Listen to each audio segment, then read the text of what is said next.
nós entramos, eu conheci Rosário em 72, quando voltava da graduação nos Estados Unidos, e Rosário também tinha acabado de terminar a graduação, né? Começava mestrado naquele momento, né? E nós ingressamos no departamento juntos, né? No mesmo ano, no mesmo dia, na mesma data, 77, não foi? 1976, 1º de agosto. 1º de agosto de 1976. Né? Eu ainda continuo, não é? E Rosário aposentou, tem o quê? Uns 4, 5 anos, Rosário, que se aposentou agora, mas continua muito ativa, envolvida em várias atividades. Eu só não estou fazendo da aula para graduação, mas o resto... E coordena também, continua à frente de alguns programas de pesquisa, né? O PIBIC, não, desculpe, o PINEB, e o de documentação. Eu esqueci agora a sigla de documentação. Pois é. E tem vários colegas que participam, estudantes, né? Professores de outras universidades na Bahia, né? Tipo José Augusto, né? Vários outros, e tem mantido, né, exatamente atividades na área, não aposentou e parou, né, que eu acho muito interessante. Bolsista Produtividade CNPq, portanto, tem um compromisso renovável a cada 4 anos, agora ela me disse que ela vai ter que renovar daqui até agosto, né, tem que fazer projeto novo, e tem uma contribuição muito importante, né, começou junto com o professor Pedro Agostinho. O professor Pedro Agostinho chegou aqui na década de 70, início da década de 70, e formou um grupo de pesquisadores muito importantes na universidade. Vários foram formados por Pedro Agostinho. O primeiro contato com o Pataxó da universidade foi esse grupo levado por Pedro, não é? Exatamente Rosário, Maria Hilda, vários outros que hoje não estão mais na universidade, nem ficaram na universidade muito. O grupo foi o primeiro contato que a universidade estabeleceu com o Pataxó, e a partir daí realmente teve um programa que desenvolveu muito importante, que foi buscar exatamente essas raízes indígenas da Bahia, né? Descobrir, buscar onde estavam esses grupos que naquele momento muitos eram considerados como não mais existentes, como extintos, né? E eles estavam lá, muita gente estava lá, e eles emergiram rapidamente, e hoje estão muito fortes. É uma coisa muito interessante. Segunda-feira a gente vai ter a oportunidade, quem participar vai ter a oportunidade de ver isso. Eu relatei, eu sou nativo, nasci em Jequié, mas nunca soube antes da existência de indígenas em Jequié. O ano passado para cá é que eu fui saber, e é um número significativo de pessoas, que vivem na cidade, são urbanos, e está lá hoje reivindicando a identidade indígena, enfim, toda a situação de serem reconhecidos como tal. Todo direito. Enfim, Rosário, por favor, sinta-se bem. Tem uma série de publicações, que Rosário tem, não precisa. No Brasil, na Bahia, acho muito importante como referência. Tá bom, não precisa. Bem, eu fiz as notas no texto, mas eu costumo, enfim, que ali fazer um comentário lateral, mas vou ter o cuidado de não me expandir muito por conta do prazo, né, da hora, para não ficar uma coisa muito longa, muito cansativa. Até porque eu não sei mas suponho que muitos de vocês conhecem um pouco essa história, né, quer dizer, a Constituição, do campo das ciências sociais, na Bahia, nesse período, né? Mas como há muita gente externa à Bahia, de algum modo, né, suponho que isso pode resultar em algum tipo de interesse, maior ou menor, sem dúvida. Bem, eu começo fazendo 2 observações preliminares, que eu acho que é interessante, só para situar quem está me ouvindo. Bem, então eu dizia que vou fazer preliminarmente 2 pequenas observações, né? A primeira é para alertar que o que eu aqui vou apresentar, como eu já disse, é uma coisa muito simples, muito despretensiosa, né? Não resulta de nenhuma pesquisa sistemática que eu, eventualmente, tenha feito, né?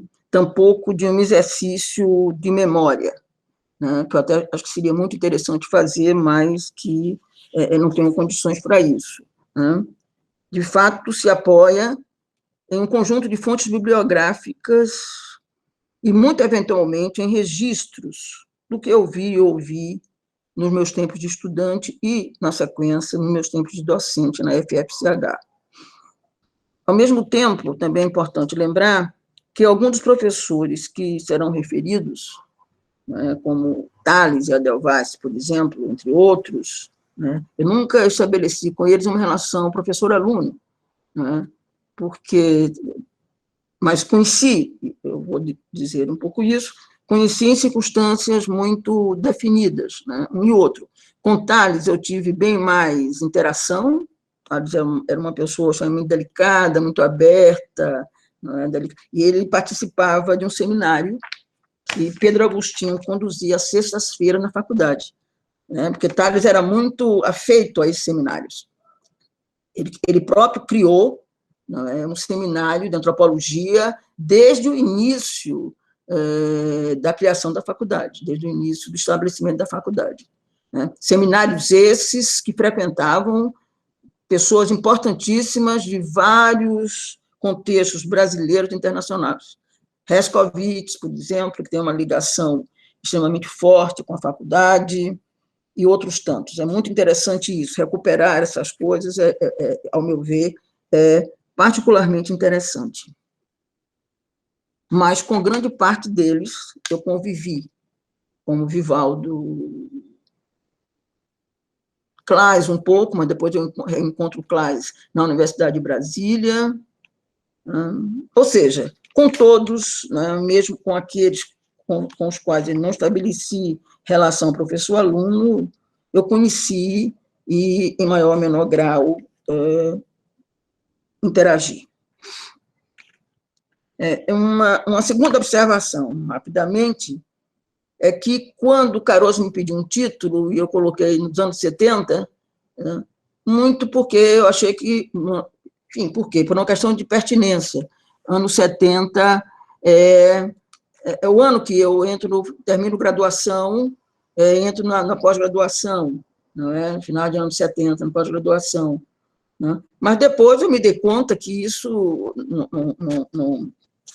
não faz sentido, que teria que retroceder, não é? Porque os anos 70 são muito tributários, evidentemente, do que ocorreu, não é? Nos anos 60, e bem antes, ou seja, não dá para falar dos anos 70 sem referir ao reitorado de de Edgar Santos, né, que foi realmente o momento da construção da UFBA, né, antecedido este movimento pela construção da FFCH. Né, você deve lembrar, eram faculdades isoladas que depois foram integradas no projeto de Santos. Então, eu acho que é fundamental dar enfim, então, o que eu fiz é dar um pouco esse quadro o mais dinâmico possível, para não ficar uma coisa cansativa, né? Para não deter muito vocês nessa conversa. E é muito mais uma conversa do que palestra. Eu não sou boa de palestra, não gosto de dar palestra, eu gosto de conversar, fazer conversa em torno de uma mesa e tal. É um pouco isso que eu me proponho aqui a fazer. Bem, vou lendo e aqui e ali, me afastando um pouco da coisa e fazendo um ou outro comentário. A criação da Faculdade de Filosofia antecede a criação da universidade, eu estou me referindo à Filosofia e Ciências Humanas da UFBA e a Universidade Federal da Bahia, né? E tem sua origem estreitamente vinculada, isso eu já tenho dito, porque sobre isso eu realmente desenvolvi um projeto, inclusive com Hildo foi meu bolsista, Hildon Carade, que ele está agora se identificando como Hildon Caradinho, e foi testemunha, né, dos nossos esforços para encontrar material, que nem sempre obtivemos.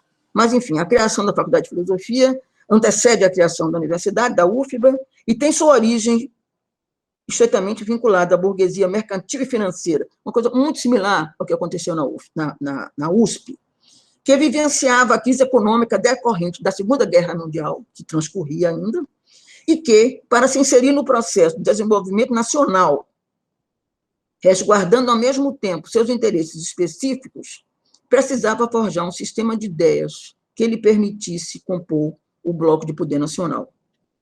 Em junho de 1941, foi realizada a solenidade de fundação da, aspas, Sociedade Civil Comercial da Bahia, com a participação de intelectuais e empresários, nomes tradicionais da chamada sociedade baiana. Evidentemente que eu não vou dar o nome dessas pessoas importantes socialmente, mas é preciso dizer que entre os chamados intelectuais estava Isaías Alves, secretário de Educação e Saúde do Estado e presidente da denominada Liga de Educação Cívica, no período em que seu irmão, Landulfo Alves, foi interventor do governo do Estado, portanto, o período de 1938 a 1942. A solenidade de abertura da faculdade ocorreu um ano depois, em maio de 42, sob a direção de Isaías Alves. Até por essa coisa de liga cívica, eu desconfio que o Isaías Alves teve alguma vinculação com o movimento integralista, que na época quase todas essas pessoas notórias, não é? Mas eu não tive tempo de realmente confirmar isso.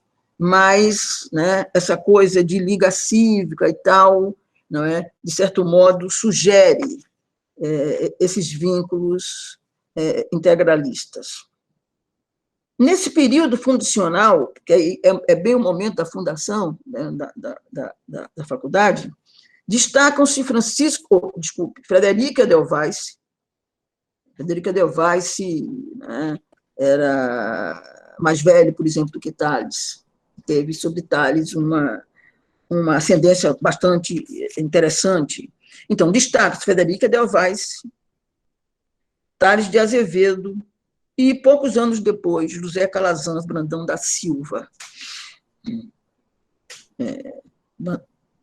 José Calazans Brandão da Silva era um historiador que trabalhou sobre Canudos e ganhou também muita expressão. Edelweiss, né, era tinha uma face menos visível, menos pública, porque era um tipo muito sóbrio, não é? Mas que teve um trabalho extraordinário na Faculdade de Filosofia. Eu reputo a maior colaboração de Edelweiss para a faculdade, a Biblioteca Frederico Edelweiss, que era uma biblioteca extraordinária e que foi absolutamente importante para os estudantes da minha geração. Né? Para, enfim, as fontes todas, né? A chamada biblioteca americanista, né? Como se designava a sua biblioteca. 12 anos mais velho do que Tales de Azevedo, Frederico Edelweiss atuou como uma espécie de mentor intelectual do primeiro, é a minha suposição. Finalizado o curso secundário, Tales trabalhou no comércio, como auxiliar pessoal, direto de Frederico Edelweiss. Passando a estudar medicina, teria dado mostra de interesse pela etnologia, mais especificamente pela medicina dos índios, como ele chamava, pela medicina dos índios no Brasil, de acordo com a sua expressão, para o que contou com a orientação de Edelweiss. Foi o acesso à biblioteca de Edelweiss que ele possibilitou, conforme ele gostava de lembrar, o contato com os escritos de Lery, TV, Staden, Bodensteiner e etc. Foi de Edelweiss também que partiu mais tarde o estímulo para escrever, entre 43 e 48, o povoamento da cidade de Salvador, publicado em 49, que ele proporcionaria certo destaque. Né? Esse livro foi realmente uma inflexão importante na carreira de Tales, assim como foi ainda mais as elites de cor. Né? Originalmente publicado em francês, depois em português, enfim, aquilo deu a Tales uma notoriedade bastante significativa. Edelweiss, a seu turno, transferiu-se de Porto Alegre para Salvador. Havia, inclusive, uma coisa meio obscura na origem de Edelweiss.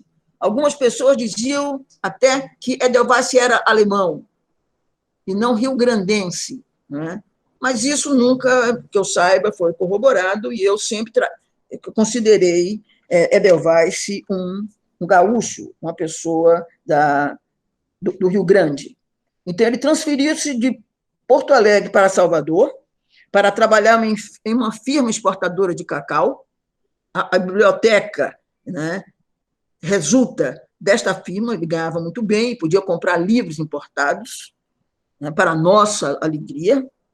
diga-se de passagem, era já um homem cultivado, ao meu ver, o que na Bahia se chama de culto e bem informado, e um leitor metódico de obras de etnologia e linguística sul-americanas. Tornou-se gradativamente um bibliófilo, em outras palavras, um colecionador de livros, né? A imagem um pouco, eu diria, de Mindlin, que talvez seja o nosso melhor representante como bibliófilo, e classificava com método próprio os seus livros e compartilhava a sua leitura, mediante visitas à sua casa e em sua presença. Eu né, tive acesso a fontes fundamentais para o meu trabalho de mestrado na biblioteca de Edelweiss. Edelweiss era muito cuidadoso, ele não assegurava acesso a qualquer um, tinha que ter a recomendação do professor orientador, ele ficava sempre no entorno, ele conversava, ele também explicava quando você precisava, ele se punha à disposição, era um tipo generoso, não é? E morava numa casa linda, né? Não sei se vocês sabem, aquela casa, Núbia, bem perto da casa de Núbia, mais ou menos, e de Moisés, esse Moisés ainda mora no mesmo lugar, não é? Mas era uma casa ali era um lugar adorável. Você ficava ali, né? E os miquinhos surgiam, porque era uma área com muita folhagem. Realmente era um apoio muito interessante, o apoio de Edelweiss. Foi assim, portanto, que ele formou a sua biblioteca, que curte no Emendaju, em passagem por Salvador, em 1938, e atendendo recomendação dos frades franciscanos, visitou, buscando obter informações sobre o que havia sido publicado sobre os primitivos habitantes da região sul do estado da Bahia, para onde ele, no Emendaju, estava se deslocando.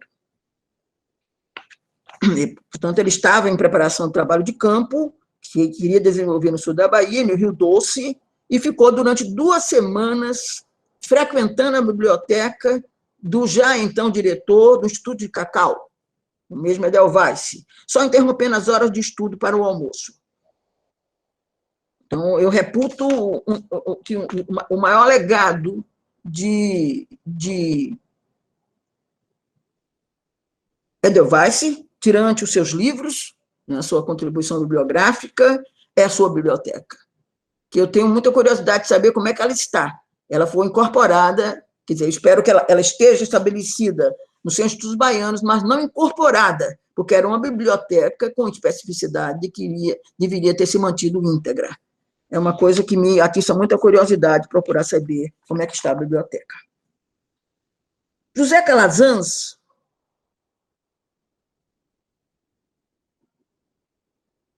introduziu na Faculdade de Filosofia a disciplina Estudos Tupis, né? E depois da Faculdade de Filosofia, muitas outras faculdades de filosofia pelo Brasil também introduziram estudos tupi, né? E produziram uma bibliografia que é considerada muito densa sobre o tema. José Calazans Brandão da Silva, né, ingressaria na UFBA mediante a tese O Ciclo Folclórico do Bom Jesus Conselheiro, com a qual tese concorreu ao concurso de docência livre de História do Brasil na FFCH. Até então, estudava-se Canudos via Euclides da Cunha. Era o Papa, ninguém mais tinha nada para dizer sobre Euclides, né? Sobre o Arraial. E foi justamente o querido Zé Calazans que, né, muda esse cenário, né? Muda esse cenário de um modo, ao meu ver, extremamente interessante. O grande mérito de Calazans, portanto, foi, não sou eu que digo, mas eu digo apoiada em comentários de colegas historiadores, o seu grande mérito foi dar voz aos supostos vencidos, lançando mão pioneiramente da história oral e do cotidiano, graças ao que esclareceu gradativamente vários aspectos obscuros, né, que caracterizavam o tema, tais como os anos de peregrinação e constituição do séquito de Antônio Conselheiro, seu papel como líder de mutirões para edificação ou reparação de igrejas, cemitérios e açude, açudes, as histórias de vida dos principais personagens do Arraial e da Guerra, e a ambiguidade da posição da igreja, cuja tomada de posição seria decisiva para a destruição do Arraial. O Núcleo do Sertão, criado já em 83 por Calazans, contém todo o acervo, todo o seu acervo sobre o tema. Né? Ele foi docente no programa de pós-graduação em Ciências Humanas, onde alguns jovens aspirantes à antropologia, entre os quais eu me incluía, foram seus alunos. Despojado e excelente narrador, com certo senso de humor e gosto pela boa conversa, ele se tornou uma referência no campo da história regional aqui desenvolvida. Eu tenho um apreço pessoal e profissional pelo professor Calazans, e considero, eu fiz um curso com ele sobre o sertão, as noções pertinentes ao sertão, né? E foi um curso extremamente importante para a minha formação, ademais de para a dissertação de mestrado, mas para a minha formação principalmente.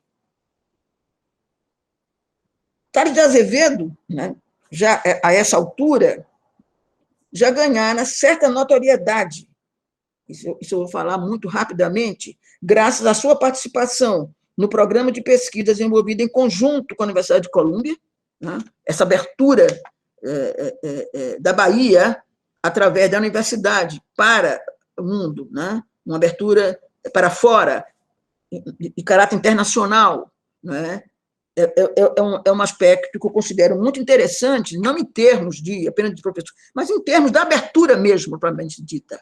Um relacionamento com centros de várias áreas temáticas e com várias expressões, de várias importância. Então, esse intercâmbio com a Colômbia, no começo de 49, sob a liderança geral de Anísio Teixeira, no governo Mangabeira, portanto, para estudo de comunidades em áreas rurais e, na sequência, participação no denominado Projeto Unesco. Eu considero também esse período muito interessante pelo intercâmbio entre docentes. A gente vê que Anísio Teixeira estava em toda parte. Foi um líder importantíssimo. Tinha tanta visibilidade que, logo depois, também se tornaria vice-reitor da Universidade de Brasília, juntamente com, no primeiro momento, Darcy Ribeiro. Ou seja, eram pessoas com uma expressão muito forte, com competência, não é? Com trânsito político que lhes possibilitava se deslocar com muita desenvoltura. A Universidade da Bahia, e assim era chamada, surge em 46, a partir da reunião de escolas e faculdades isoladas, sendo dirigida dessa data até 61 por Edgar Santos. Eu não sou soteropolitana, quer dizer, eu não sou daqui, isso faz uma diferença, não sei se como é para vocês. Para mim, sempre fez diferença. No início, mais ainda. Depois, eu acho que eu fui um pouco adotada. Não é? Mas eu tinha não era bem inveja, ou quase inveja, não é? De não ter participado do Colégio da Bahia, do chamado Colégio Central, não é? Onde havia aquela moçada atilada, super ativa, não é? E também, né, como não baiana, como não soteropolitana, né, era como se eu fosse uma estrangeira. Né? Eu não havia compartilhado as experiências que as meus colegas haviam compartilhado. Isso faz diferença. Não é? Nunca fui maltratada, não é isso que eu estou dizendo, mas não é a mesma coisa. Eu não era daqui. E isso eu, de certo modo, eu impregnei esse sentimento, não é? No sentido não de me vitimar, mas no sentido de criar as melhores condições para a minha inserção. Foi isso que eu fiz. Mas também eu tinha uma curiosidade enorme, pensando de como teria sido muito produtivo ter participado, né, do Colégio Central, ter sido aluna do Colégio Central, ou pelo menos ter me aproximado um pouquinho do Colégio Central. Mas, enfim, não foi. Bem, Edgar Santos, né, concentraria suas energias, e eu sou realmente fã desse programa, que eu vou falar agora, né, no CEAL, a criação do CEAL, a criação do Centro de Estudos Afro-Orientais. Portanto, era uma coisa extraordinária, artes e humanidades, isto é, teatro, dança, música, estudos africanos, que constituíam novidades à época no currículo universitário brasileiro. Tornam-se nomes relevantes do seu entorno, esse entorno era importante, a meu ver. Do que eu li, eu concluo que esse entorno era extremamente relevante, né? Porque ele era uma espécie de avaliador e também inibidor, né, de posições contrárias que pudessem ameaçar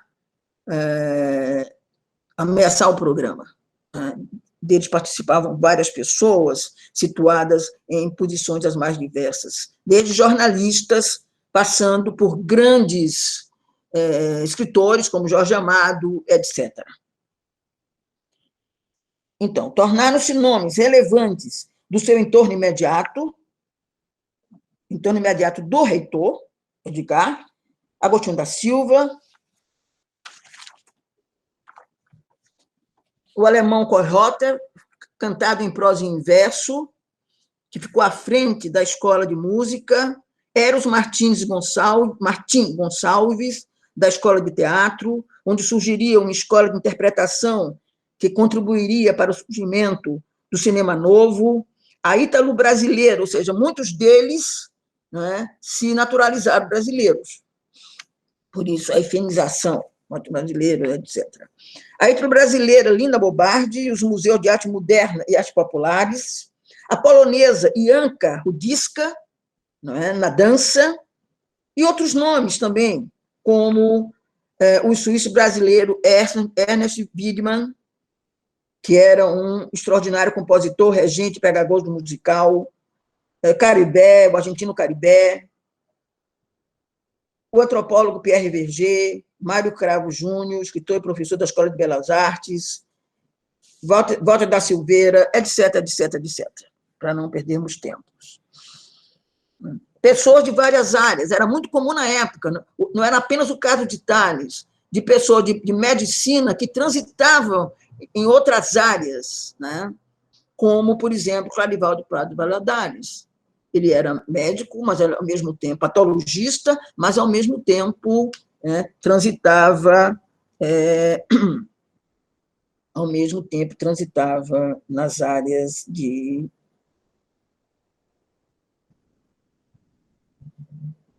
história da arte, que ele lecionou também na Escola de Belas Artes. Esse entorno que eu estou chamando, esse entorno imediato, formado por essas pessoas de destaque na Bahia, né, era complementado por, eu acho isso também extremamente importante para a época, com as tradicionais casas de candomblé da Bahia.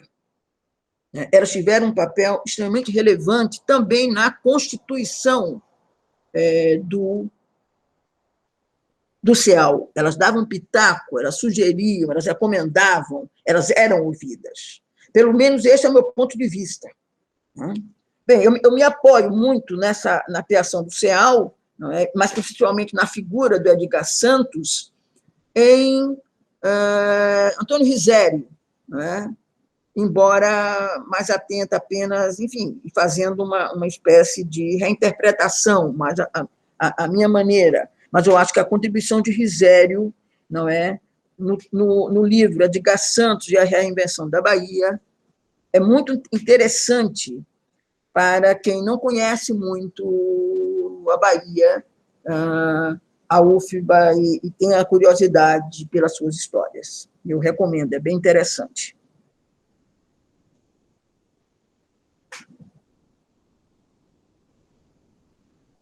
Bem, cada uma delas, em suas áreas respectivas de atuação, e conjuntamente, né, envidariam esforços para alçar a Bahia, a Universidade da Bahia, integrada, né, nos planos nacional e internacional. E supõe ser possível afirmar, apoiada na bibliografia, né, disponível e entre distintos testemunhos ouvidos, que esse período de 15 anos foi o mais efervescente vivenciado pela universidade. Né? Do que eu conheço, sem dúvida, isso procede. Suponho também que, para o êxito do reitorado de Santos, ademais da sua posição na estrutura social baiana, né, e dos talentos com os quais se cercou, e cujos posicionamentos ele costumava acolher, não obstante, segundo se diz, ele fosse um autocrático, deve ter contribuído, pelo menos no período inicial, 47, 51, né, para isso deve ter contribuído as relações com o governador Otávio Mangabeira, cujo secretário de Educação e Saúde, Anísio Teixeira, produzia grande transformação no ensino secundário do Estado, com a criação dos chamados centros educacionais. Né? Nós conhecemos, eu conheço, já fui uma vez lá, mas já ouvi vários comentários sobre as escolas parques e a escola classe, né? Que foi uma revolução de Anísio Teixeira, já também em colaboração com Darcy Ribeiro. Finalizado o governo Mangabeira, Aloysio trabalhará no Ministério da Educação e Cultura e fundará, em conjunto com Rômulo Almeida, a CAPES. Ou seja, eram pessoas que tinham boa situação, estavam bem posicionadas na estrutura de poder local.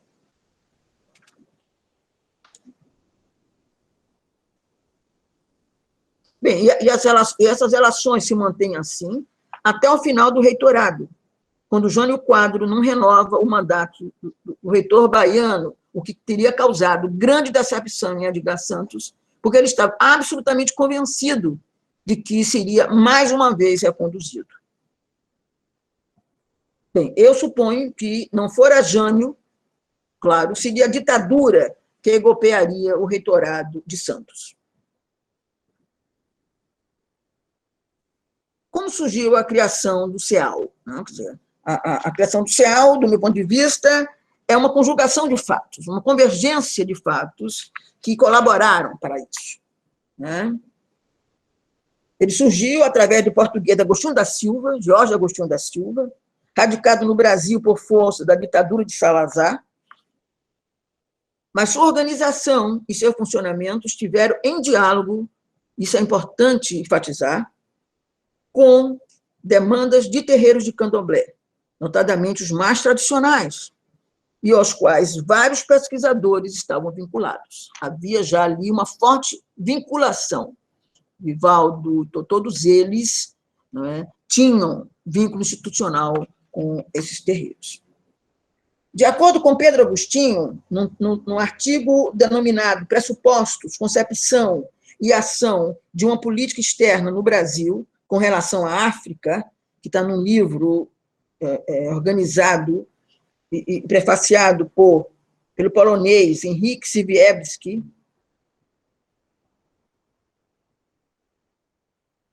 segundo Pedro Agostinho, se perguntasse a Jorge Agostinho da Silva qual a coisa mais importante que ele teria feito no Brasil, ele diria, sem hesitar, que foi essa intervenção na política internacional mediante o CEAL. Afirma ainda Pedro Agostinho que, no plano local, atendendo ao interesse dos congregados no candomblé e no desejo que tinham de reforçar os tênues laços diretos que conservava com a África, iniciou-se um curso de Arubá, sem qualquer exigência de escolarização. Eu acho a experiência interessantíssima. O objetivo era abrir a universidade àqueles que, até então, estavam dela por completo excluídos. A experiência foi um êxito, o que, ao mesmo tempo, lançou bases para receber os futuros estudantes que Agostinho planejava trazer de África, e que logrou fazê-lo com o decisivo apoio de Vivaldo Costa Lima. No plano nacional, o centro deveria tornar-se um ponto de estudo e documentação que permitisse ao Brasil todo o possível conhecimento de África e Oriente, mas capaz também de acolher alunos e professores vindos de lá e de os encaminhar a queimar para o centro de excelência brasileiros, na Bahia ou fora dela, nas respectivas áreas de especialização. Isso porque era patente que uma das mais graves carências dos nascentes estados do continente africano seria a falta de quadros técnicos, científicos, docentes e políticos. No plano internacional, como todos nós, eu suponho que sabemos, né, gestávamos, ou tentávamos se gestar, eu acho que é o mais correto, a política externa independente do Brasil nas relações com a África, que naufragou, não é? Por conta não apenas da ditadura, mas também de muitas incompreensões de baianos e de pessoas bem situadas na estrutura social baiana. O CEL começou a funcionar em setembro de 1959, no subsolo da então Universidade da Bahia, ali mesmo no Palácio da Reitoria. Eu, como nunca frequento palácios, né, não deixo de denominar a nossa reitoria de Palácio da Reitoria, é o único palácio que eu frequento. Aliás, quem disse isso a primeira vez foi a professora Rosa Virgínia, que era o único palácio que ela frequentava. Então, eu sempre aproveito, não é, quando é possível. Eu acho bonito, muito sóbrio, muito bonito aquele palácio. Bem, então eu estava dizendo que comenta-se que Edgar Santos, sabedor de que haveria resistências, à sua instalação, a instalação do CEAL, visava, né, deixá-lo no subsolo para mantê-lo distantes dos olhos e dos ouvidos dos contrários. Um mês antes, ele estivera em Salvador, ele, Agostinho, quando conheceu a produção da universidade e se certificou de que havia interessados locais pelos estudos africanos. Foi uma coisa muito rápida, não foi uma coisa de longa programação, não. Agostinho cá esteve, conversou, acho que o primeiro que ele conversou bem formalmente foi Vivaldo, não é? Porque ele queria entusiasmar a moçada que iria para a África.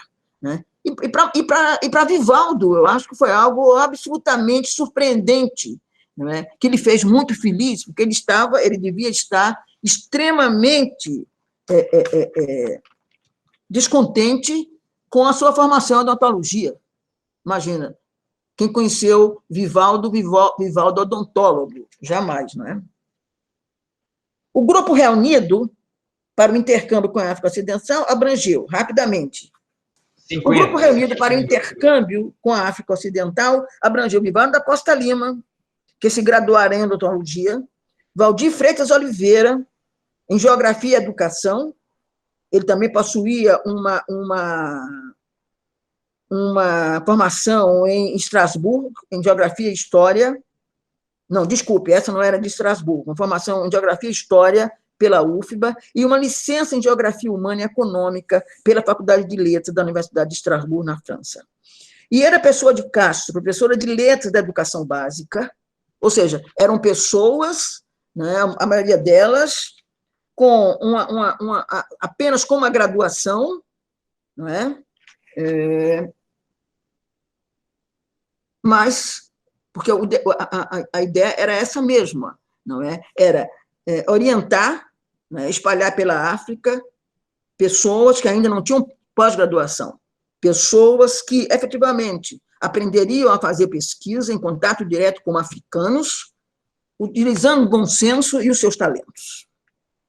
Pelo menos é assim que a coisa se me afigura. Um outro também que compunha era Guilherme de Souza Castro, licenciado em Letras e funcionário dos Correios e Telégrafos, e, finalmente, Júlio Braga, né, estudante e logo licenciado em Filosofia, e que depois, no segundo momento, voltaria à África, muito sob a orientação de Vivaldo. O critério para selecioná-los teria sido o interesse em vivenciar a experiência, para o que se pressupunha certa ousadia. Bem, Vivaldo, como ele gostava de lembrar, Foi o primeiro pesquisador a se juntar ao CEAL e o primeiro professor da UFBA a vir aí para a África. Eu ouvi isso mais de uma vez. Tendo embarcado em dezembro de 59, permanecido pouco mais de 3 anos entre a Nigéria, Gana e Benin, retornando no início de 63. Atuou como leitor de estudos brasileiros, era assim que se chamava, leitor. O leitor oferecia cursos livres, palestras e conferências na Universidade de Gana, e, posteriormente, como colaborador do embaixador extraordinário e plenipotenciário do Brasil em Gana, Raimundo de Souza Dantas, naquela que foi a primeira embaixada brasileira na África subsaariana, e que ali permaneceria entre 61 e 64. Souza Dantas, né, refere várias vezes em seu livro, eloquentemente intitulado África Difícil, Missão Condenada, diário, por aí já tem uma ideia de como foi dura a experiência do Souza Dantas, referia muito a Vivaldo, exaltando o seu saber e reprovando o seu temperamento, mas o faz com, não é, com muita... Bem, nós que conhecemos Vivaldo, né, e gostávamos dele, eu admirava Vivaldo, de vez em quando eu tinha certa dificuldade de comunicação com eles, nós deblaterávamos, depois eu aprendi que não era por aí que se tratava Vivaldo, era muita petulância minha, não é? E a gente sabe que era difícil, havia dias que ele estava maravilhoso, né? Que ele estava... enfim, a gente gostava dele mais ainda, mas tinha dias que realmente era um pouco mais difícil. Olha o que ele diz de Vivaldo, mas eu vou ler porque não é uma coisa negativa, entende? Termina sendo... A minha avaliação é muito essa, da importância que Vivaldo teve para este programa. Eu nunca sabia que tinha sido tão realmente importante. Então, o Souza Dantas diz: tenho para com este homem cheio de arestas e nós pelas costas. Eu suponho que todo mundo saiba o que é nós pelas costas, né? Nós pelas costas é um sujeito, qualquer coisa, pega aqui, já reclama, pega ali, já reclama. É um sujeito hipersuscetível. Pronto, só isso. E nós pelas costas, uma dívida de gratidão, pois sua colaboração foi-me de grande valia logo que assumi o posto. Recebi dele que, na oportunidade de começar o seu chamado leitorado na Universidade de Gana, a assistência que outros, como secretário da embaixada, deveriam me ter dispensado por obrigação funcional.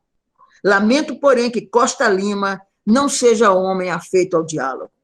Sua presença, não obstante, é indispensável em qualquer promoção nossa, seja em Gana, na Nigéria, no Daomé, no Togo, no Mali, no Alto Volta ou no Níger.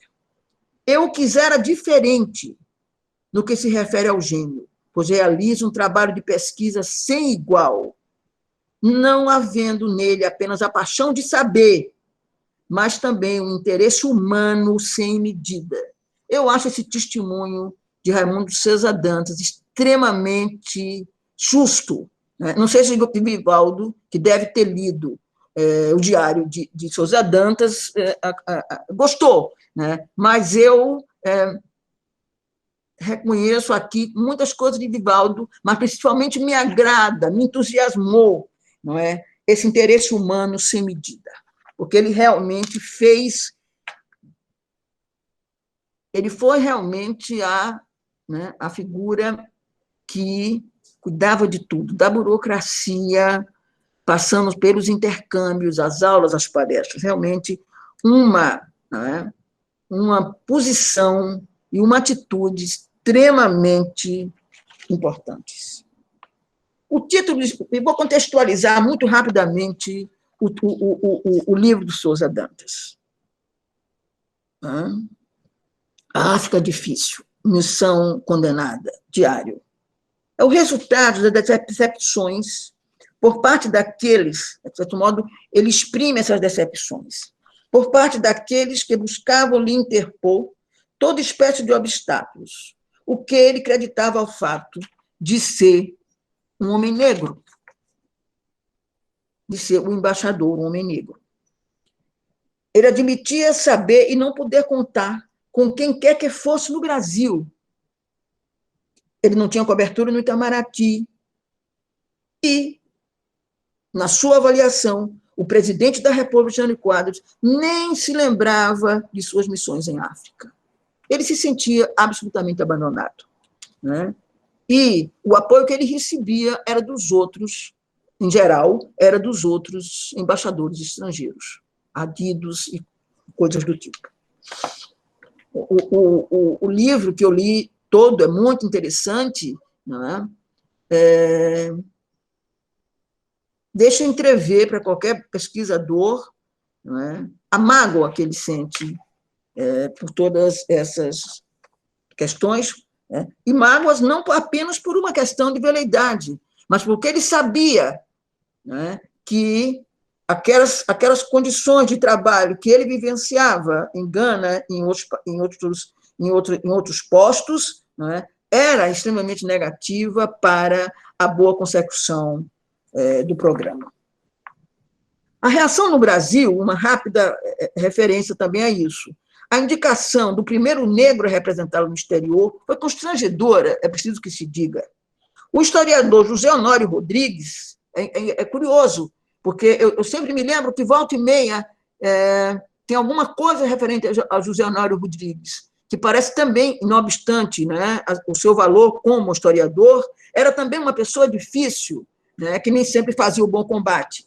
O historiador José Honório Rodrigues pronunciou-se na imprensa e acusou Jânio Quadros de racismo às avessas.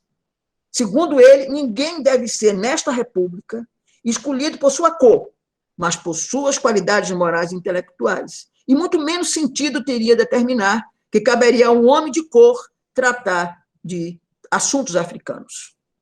Isso é uma declaração de jornal em 1961. O também historiador Alberto da Costa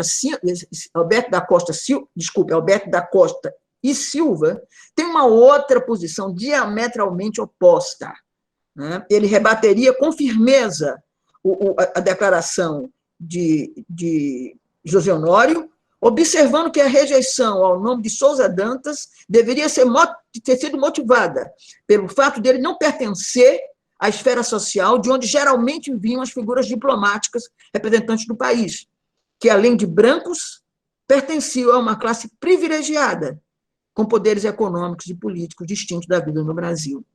E o mais chocante é que isso não mudou muito, né? Essa questão ainda persiste. Não apenas o nosso racismo, evidentemente que esse parece que não veio para ficar, né?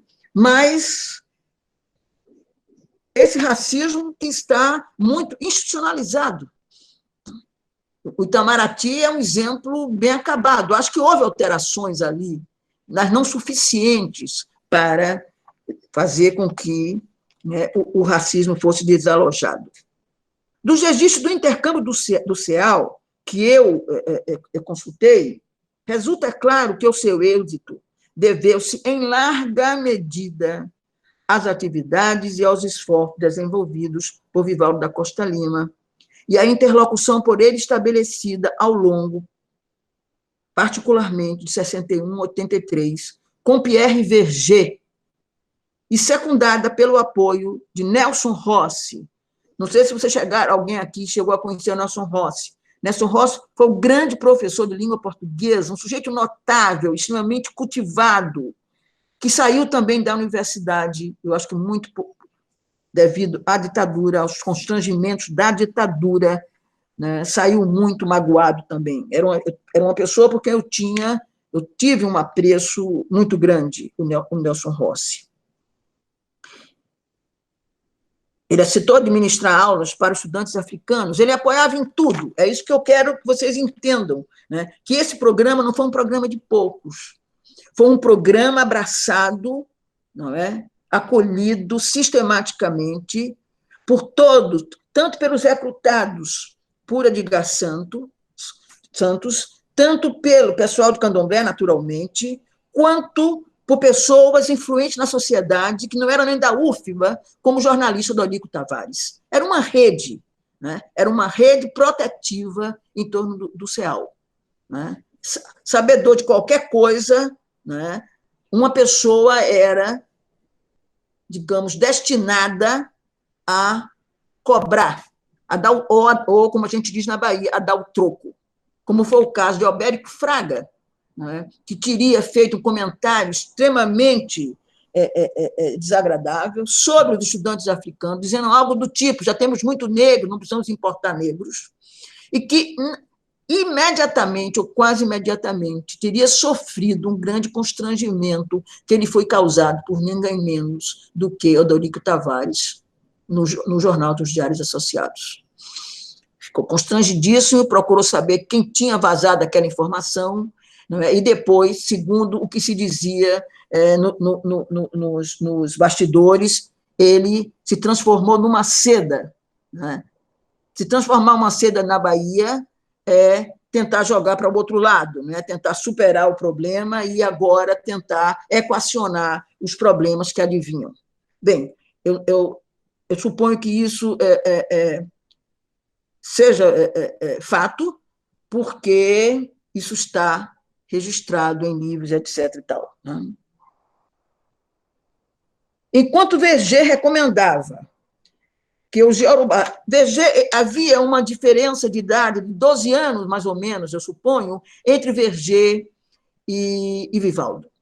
E o que eu descubro, principalmente na correspondência, tanto nas cartas trocadas entre eles, só as cartas dele para Vivaldo, não sei por que Vivaldo também não incluiu suas cartas, né, que foi publicada num dos números da revista Afroásia, quanto no diálogo, não sei se vocês têm o livro, que é o resultado também das cartas decorrentes do diálogo entre Verger e Bastide.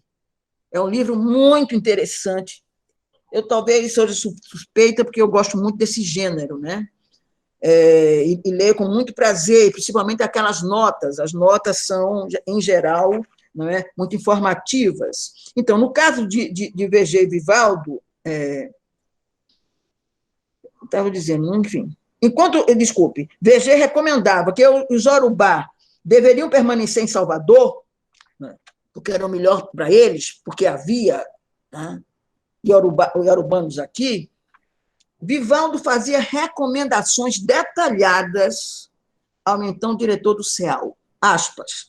Convém evitar lançamentos no society, por enquanto, nem afetações neorracistas dos falsos brancos da Bahia. Isso é Vivaldo sem tirar nem pôr.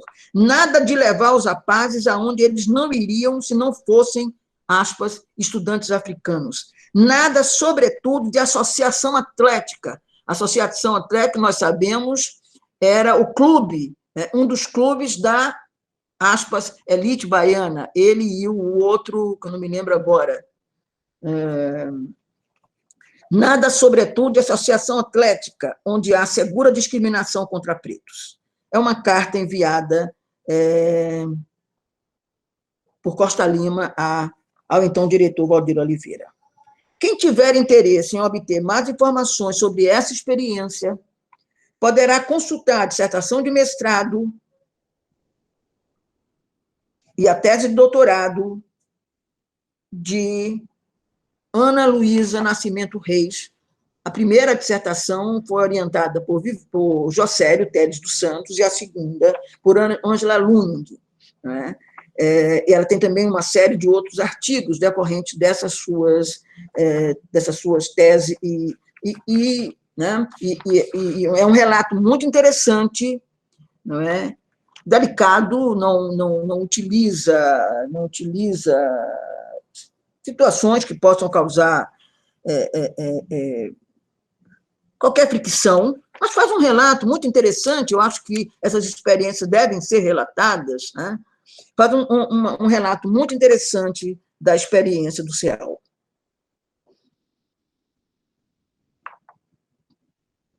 Bem, sabidamente, acho que é uma coisa muito sabida, né? A substituição, em junho de 61, de Albérico Fraga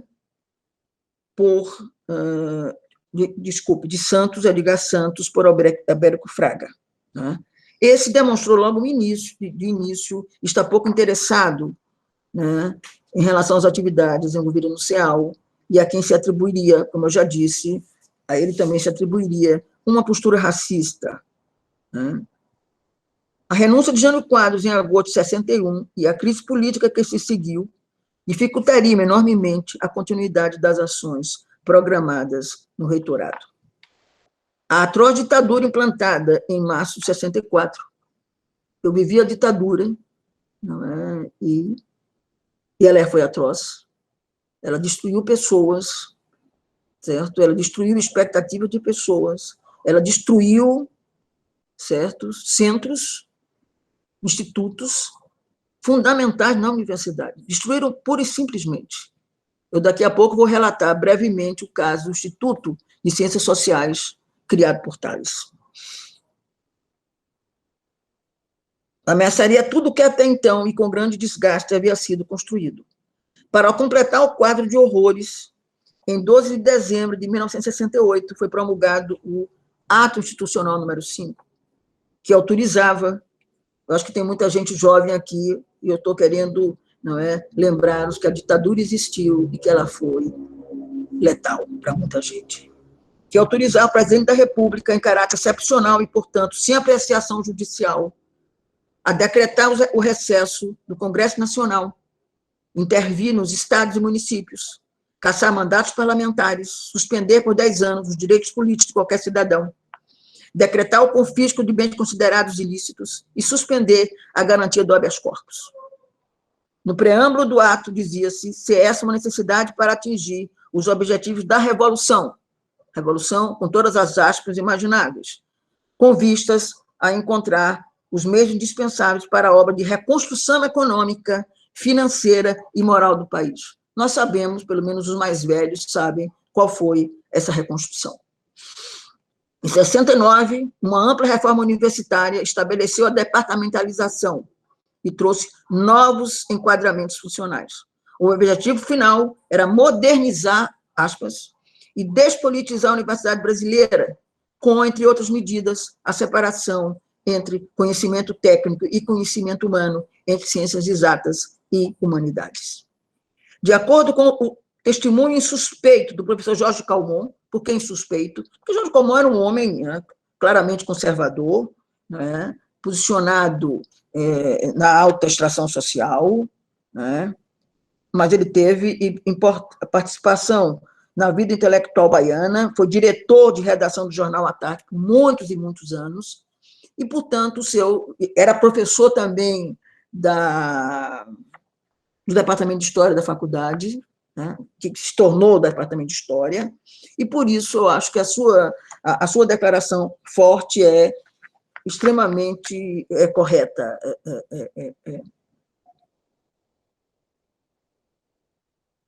Então, ele diz que a lei supracitada, ou seja, o AI-5, acarretou o fim definitivo do projeto pedagógico de Isaías Alves, da Faculdade de Filosofia, de fazer da Faculdade de Filosofia aspas, centro integrado de altos estudos, desde o primeiro momento, não é, da sua constituição a esta referência, não é, a criação de um centro de altos estudos. De atuação orgânica e coordenada, que reunisse ciências puras, ciências exatas, ciências sociais, letras e pedagogia. Materialmente, ele diz ainda, a faculdade perdeu grande parte da sua biblioteca, seus gabinetes e laboratórios de ciências físicas, suas coleções de ciências naturais, seu ginásio da aplicação, importantíssimo na formação de estudantes do secundário para a graduação. Essa foi uma perda chocante. Precioso campo de experiência em que reinava os futuros professores para o ensino médio. Em que treinavam, desculpe. No bojo dessa malfadada reforma, seria destruído o pioneiro Instituto de Ciências Sociais criado por Tales de Azevedo. Contextualizo brevemente esse instituto. Tales afirma que a ausência de um órgão que, na Bahia, liderasse a investigação científica e os estudos sociológicos passou a ser sentida por volta dos anos de 55, quando se fez a primeira tentativa frustrada de criação de um Instituto de Ciências Sociais na Universidade da Bahia, que só seria fundado em novembro de 61. Ele teria, porém, existência efêmera, abatido que foi pela reforma universitária dos finais de 60, cuja implantação na UFBA Tales qualifica como perturbada. Esse é um pouco o jeito de Tales encarar as coisas, né? De fato, não é? Tales está lançando mão de um eufemismo, né? Para contornar o que ele teria provocado, segundo os testemunhos dos mais próximos, grande desapontamento, né? E sobre o que eu sempre ouvi comentários na Faculdade de Filosofia, desde os tempos de estudante, que, não é, a destruição mesmo, ele já tinha, certo, uma biblioteca importantíssima, ele estava todo organizado, a destruição física, para dar bem, né, a ideia da coisa, teria ao quebrado Tales de Azevedo. Mas ele tenta resistir. E é muito interessante que depois, 5 anos depois, em 66, né, ele vai servir de atrator para a entrada na faculdade de um conjunto expressivo de professores, como Claes, Wortmann, etc, etc, etc. Gente, eu já estou terminando. Vivaldo Costa Lima se incorporaria como docente à Faculdade de Filosofia e Ciências Humanas. Não me lembro mais o período, provavelmente ainda em 60, depois do seu retorno, portanto, depois de 63. Né? Assim como Ieda Castro, e pouco mais tarde Júlio Braga, que, à época da construção do CEAL, era um graduado que, sob a orientação de Vivaldo, também se orientaria para a África, e lá permaneceria muito tempo. Né? De todo modo, entre os três, eu considero, e sem qualquer demérito, não é? Ieda tem um trabalho importante na área de línguas africanas, Júlio também, não é? Depois fez coisas muito interessantes, mas a minha avaliação aponta, não é, para que aquilo que eu já disse, que a contribuição talvez mais forte tenha sido mesmo a de Vivaldo Costa Lima. Verger, não é, que eu citei como uma espécie de duplo de Vivaldo, a gente pode dizer assim, não é, foi contratado muitos anos depois, eu suponho que na década de 80, não é, para orientar a constituição, a organização do MAFRO, o Museu Afro-Brasileiro da UFBA. Essa foi uma questão que eu considero que a universidade encaminhou muito pouco claramente, não é? O que suscitou um certo mal-estar dos professores, né, em relação a Verger, né, porque não se sabia muito bem como o Verger tinha entrado ali, mas hoje eu acho que eu tenho mais clareza do que foi. Ele foi a forma que, eu tenho a impressão que o reitor à época era José Calazans, e foi a única forma, o único arranjo que ele conseguiu para que, como professor, Verger pudesse perceber uma remuneração que lhe permitisse, enfim, tinha que ser remunerado pelo trabalho, que não deve ter sido pequeno. Né? Então, eu acho que isso, de certo modo, interpôs uma relação um pouco delicada entre nós e Verger, não é? Que teria sido muito interessante se fosse evitada, né? Porque eu considero que a contribuição de Verger, tanto nesse museu, mas em toda a condução do programa do CEAL, né? E mais ainda depois disso, uma vida dedicada à Bahia, uma vida dedicada à relação da Bahia com a África. Eu acho que o professor Verger teve uma contribuição notável que a gente não pode deixar de registrar com muita ênfase. Bem, a crise, estamos finalizando mesmo, mais um pouquinho. A crise na Universidade de Brasília, evidentemente regada à ditadura, né? Várias invasões, demissões do reitor Anísio Teixeira e do vice-reitor Almide Castro. Lembre-se que Darcy Ribeiro já tinha saído para preencher a Casa Civil do governo Goulart. Não podemos esquecer. E aí, Anísio, que era o vice-reitor, assumiu. Greve contra demissões de professores, que culminaria na demissão de 23 dos 305 professores da universidade, determinaria o retorno de professores baianos que lá se encontravam. Estou me referindo a Antônio Luiz Machado Neto, Zaidê Machado Neto e Carlos Costa. Talvez tenha mais, mas eu só realmente me lembro dos três. Né? Dos três, Antônio Luiz Machado Neto já se doutorara e liderara a organização do curso de Direito na UNB, que foi extremamente elogiada, não é? Pelo descortínio de Machado Neto. No retorno à Bahia, ele fez concurso para professor titular de Sociologia da Faculdade de Filosofia e Ciências Humanas e também titular de Teoria Geral do Direito na Faculdade de Direito. E é convidado, em 69, diretamente pelo reitor Roberto Santos, filho do Edgar Santos, para implantar o curso de pós-graduação estrito sensu na área de ciências humanas, assumindo desde a elaboração do projeto até a efetiva direção, o que aconteceu até a sua morte precoce em julho de 77. Para quem não conheceu, Machado morre com, acho que 50 e poucos anos, não, Caruso? Uma morte que nos... 57. 57, uma morte que nos surpreendeu muito, não é? Porque ela foi realmente algo extremamente fora, digamos, do tempo, certo? Do tempo que a gente julgaria o tempo, não é? Intelectual dotado de grande capacidade de trabalho, era também um homem extremamente inteligente, não é? Afetuoso à sua maneira, né? E afeito a um diálogo, afeito ao diálogo. Né? O seu currículo Lattes é impressionante. Né? Naquela época, ele já tinha 30 e tantos livros, é uma coisa muito impressionante a capacidade de trabalho de Antônio Luiz Machado Neto.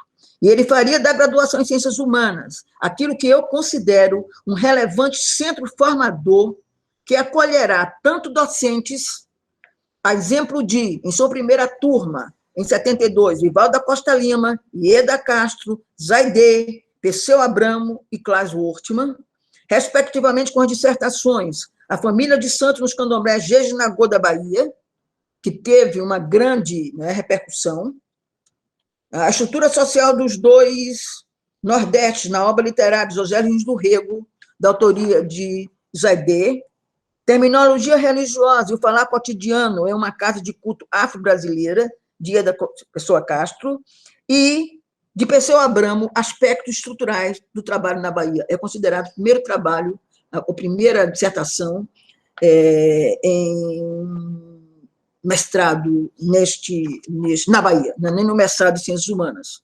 Era um mestrado de Ciências Humanas, mas o primeiro, não sei, é o que se diz, primeiro trabalho na área temática, nessa área temática.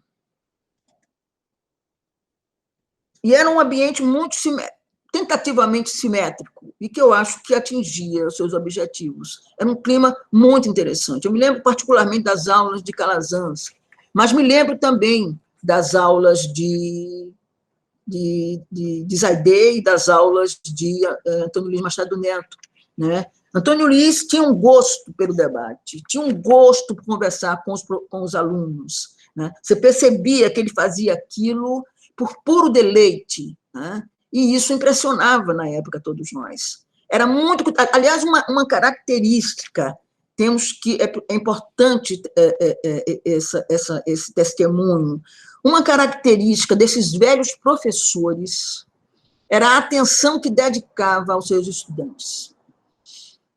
Eu me lembro que, já professora da Faculdade de Filosofia, mas fazendo doutorado, eu recebi 2 ou 3 vezes telefonemas, quando ele estava em Brasília, do então diretor da faculdade na época, Joaquim Batista Neves, para saber como é que está, minha filha, como é que você está? Ou seja, havia, eu não quero dizer com isso que não era um mundo de simetrias absolutas, de perfeita dissonância. Não, havia também dissonância, havia debates, mas os debates eram muito diretos, eram muito francos. Eu nunca vou me esquecer de uma discussão ferrenha ao longo de 3 dias entre Pedro Agostinho e Vivaldo Costa Lima, porque Pedro Agostinho, que também era um pouco temperamental, ao saber que Vivaldo tinha feito comentários pouco desairosos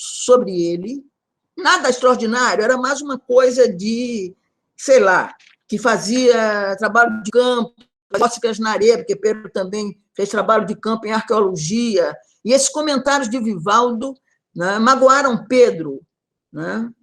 E Pedro, em reunião de departamento, registrou isso e convidou Vivaldo para debater. Eu julgava que era uma coisa retórica, nada. Ao longo de 3 dias, eu acredito, 3 tardes, esse debate ocorreu, duro debate, em que Pedro disse tudo o que achava do comportamento, naquela coisa específica de Vivaldo, e Vivaldo rebatia. Vivaldo, como era também do seu estilo, né, do seu estilo incrível, levava uma quantidade extraordinária de livros para comprovar que, embora Pedro tivesse uma produção bibliográfica maior, ele, Vivaldo, era o mais citado entre os dois. Nós assistimos isso, e eu achei isso uma coisa extraordinária, né? Porque, né, ao invés de comentar em sala de aula e tal, enfrentou a questão de... Não sei como é que ficou depois, não me lembro mais, mas acho que arrefeceu um pouco a disputa. Até porque, não é, esse exemplo foi tão meritório, não é, que os dois... E também os estudantes também aprenderam, porque uma vez ou outra, provavelmente, a gente fazia alguma coisa e cutucava o cão com a vara curta, né? E, a partir daí, eu acho que isso serviu para nós, que a sobriedade é uma grande virtude. Bem, final, para não esgotá-los. Bem, Pedro Agostinho, eu vou fazer uma brevíssima referência ao Pedro Agostinho, porque muitos de vocês conhecem, Núbia conhece, Caroso conheceu bastante, acho que Cíntia não conheceu, Fátima também seguramente não. Pedro Agostinho foi também convidado por Roberto, talvez em alguma reunião da ABA tivesse conhecido, né, mas eu não sei. Foi também convidado por Roberto Santos, em 71, para se integrar à UFBA, procedendo da UNB, onde defenderam sua dissertação de mestrado Quarip, orientada por Eduardo Galvão. Foi ele quem retomou o interesse etnológico cultivado por Frederica Delvaz, ao qual eu referi bem anteriormente, através dos estudos Tupi, e que agora se desenvolveria através de um programa de pesquisa SUPNEB, que permanece em atividade. Em 66, portanto, um ano antes de se aposentar, eu acho que ele se aposentou em 77, Tales de Azevedo recrutaria um conjunto de professores para a Faculdade de Filosofia. Lembre-se, depois do malogro do Instituto de Ciências Sociais. Foram eles, Klaas Wortmann, o já referido Perseu Abramo, Istvan Jansson, eu acho que muitos de vocês não conheceram, ele era da história, e eu incluo aqui, porque ele teve um relacionamento conosco, ele ocupava uma sala contígua de Pedro, então a turma que trabalhava com Pedro sabia muito do Istvan, e tinha com ele um relacionamento muito agradável. E João Ubaldo Ribeiro, o extraordinário escritor. Klaas era, à época, graduado em Geografia e História, esse me parece também um ponto muito interessante, o que não impediu de ser recrutado. Ele chegou e elaborou a sua dissertação de mestrado, também defendida na pós-graduação em Ciências Humanas. Por isso que eu estou insistindo em que a pós-graduação em Ciências Humanas, criada e coordenada por Antônio Luiz Machado Neto, foi fundamental, foi um centro de formação extraordinário, assegurando mestrado e doutorado a quem não tinha e abrindo as portas também, estimulando jovens estudantes como eu e vários outros. Klaas era graduado em Geografia e História pela UFRJ, quando aqui chegou e elaborou a sua dissertação de mestrado, também defendida, nas Ciências Humanas, mas da qual não localizei nenhum registro, salvo a sua declaração de que aqui a defendera. Após 4 anos, ele partiu para o doutorado em Harvard, apoiado em pesquisa de campo desenvolvida em Salvador sobre parentesco e gênero, o que também, por sua vez, retoma temas tratados por Ruth Landes e Vivaldo Costa Lima, agora não mais sob a perspectiva do matriarcado à la Landes, mas de matrifocalidade. Matrifocalidade em rede de parentesco da chamada família de santo, pesquisada por Vivaldo Costa Lima. Em 87, a tese se tornou livro. Estou dizendo isso porque é possível que muitos tenham, né? Ela foi publicada sob o título A Família das Mulheres. Isso está, para quem tiver interesse em ler mais, em um pequeno texto de Claes Ortmann, em que ele dá o seu testemunho. É uma espécie de tributo a Tales de Azevedo, que está no Anuário Antropológico. Istvan Jackson nasceu na Hungria e chegou aqui na UFBA, onde permaneceu até 71. Ele chegou em 66 e aqui permaneceu até 71. Fernando Novaes, o historiador, seu amigo de muitos anos, denominou, aspas, um historiador húngaro, brasileiro, paulista, baiano, vírgula, tudo ao mesmo tempo. Né? Porque era essa coisa que caracterizava mesmo o Istvan, né? Uma pessoa que agregou várias nacionalidades, várias pertinências, com muito ânimo em todas elas, tudo ao mesmo tempo. Convidado por Tales para lecionar Introdução aos Estudos Históricos, ele abandonou uma promissora carreira na USP para conhecer o Nordeste, o que foi considerado uma loucura pelos amigos mais próximos. Denunciado na ditadura, ele, de um dia para o outro, nós não vimos mais Istvan, e foi uma coisa que nos causou extraordinária, muita preocupação, não é? Mas nós julgávamos que ele tinha sido protegido por Tales, entre outros. Tales, se eu conhecia um pouco Tales, não deixaria que um seu recrutado, certo, não tivesse a proteção necessária. E isso foi uma marca, como eu estava dizendo, da faculdade. Eu nunca soube de nenhum professor que tivesse denunciado aos outros. Sempre soube que professores chamados à unidade do Exército, não é, buscavam isentar e chamar para si a responsabilidade por eles. Né? O que nós víamos, ao contrário, era uma rotatividade enorme de estudantes, que sempre nos causou muita desconfiança. Um estudante que não estava numa aula estava no dia seguinte, com atitude suspeita, não é? E muitas vezes eles não tinham nenhum interesse nem disfarçar essa atitude que era claramente suspeita. Isso causava um mal-estar permanente, né? E eu suponho que, para os professores, causavam sobressaltos quase que permanentes. Então, ele é denunciado, ele se exila em Paris, mas retorna ao Brasil. Havia se tornado brasileiro, via Rio de Janeiro, permanece em semi-clandestinidade até se tornar preso político, tendo sido submetido a torturas que o deixaram parcialmente, para o resto da vida, surdo. Em 89, ele volta a ser professor da USP, mediante concurso público, e, a partir daí, ele começa a coordenar o projeto Brasiliana USP, né, que incorporou a biblioteca Gita e José Mindlin ao acervo da USP. Ele foi seu primeiro diretor e coordenou todo o processo e morreu enquanto dirigia o centro.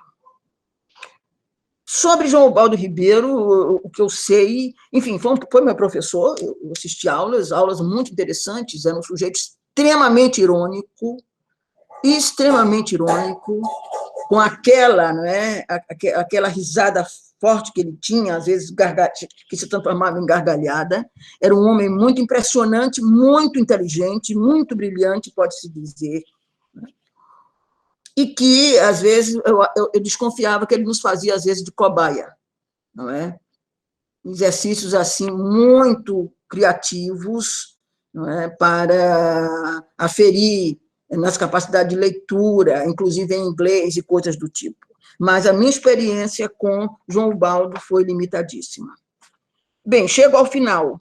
Supõe poder concluir, através dessa simples e breve exposição, deliberadamente assim elaborada, para não cansar os ouvintes, que já deve ter cansado bastante, porque já estou, acho que, em quase 2 horas,